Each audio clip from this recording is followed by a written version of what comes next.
शहरों में हर साल लाखों करोड़ों लोग आते हैं काम की तलाश में। हर किसी की इतनी आर्थिक हैसियत नहीं होती है कि वो आते ही घर खरीद ले, और जब वो किराए का मकान ढूंढता है तो वो भी बजट में मिलना आसान नहीं होता। नतीजा ये होता है कि शहरों में झुग्गियां बसने लगती हैं। अब सरकार ऐसे लोगों के लिए किफायती दर पर किराए के मकान लाने की योजना बना रही है, जिसमें मालिकाना हक सरकार या उसके साथ काम कर रहे किसी प्राइवेट बिल्डर का ही होगा, लेकिन रहने वाले को सस्ते दरों पर मकान किराए पर मिल जाएंगे।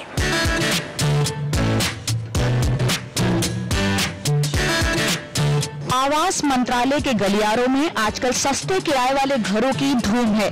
2011 की जनगणना में यह अनुमान लगाया गया कि शहर की करीब 27.5% आबादी किराए के मकानों में रहती है। ये आबादी तेजी से बढ़ रही है। इसी को देखते हुए केंद्र सरकार ने प्रादेशिक और शहरी संस्थाओं की साझेदारी से किराए के मकानों को बनाने का फैसला किया है। नीति बन चुकी है और चंडीगढ़ में एक पायलट प्रोजेक्ट भी शुरू हो गया है। इसके तहत 25 राज्यों में 7,627 किराए के मकान बनने हैं, जो अगले 2 साल में बनकर तैयार हो जाएंगे। किराए और योग्यता के पैमाने नगर पालिकाएं और नगर निगम नो प्रॉफिट नो लॉस आधार पर तय करेंगी।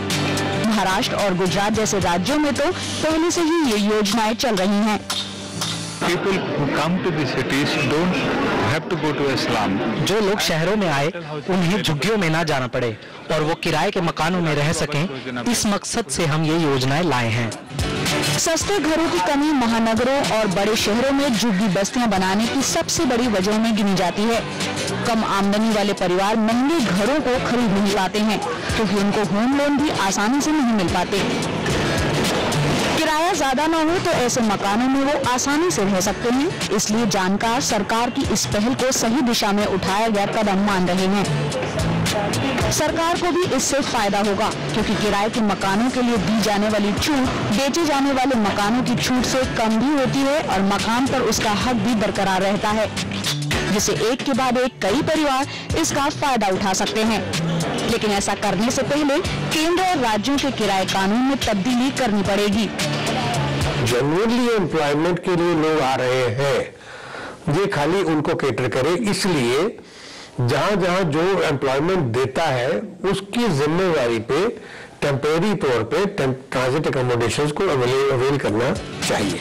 आवास की समस्या इतनी गंभीर है कि जानकारों का मानना है कि निजी बिल्डरों को कम आमदनी वाले लोगों के लिए किराए के घर बनाने के लिए प्रॉपर्टी टैक्स की छूट और अपने घर कम आमदनी वाले परिवारों को किराए पर देने के लिए मकान मालिकों को आयकर और सर्विस टैक्स की माफी देनी चाहिए। नई दिल्ली से ओइनुतम ओझा, एनडीटीवी इंडिया के लिए।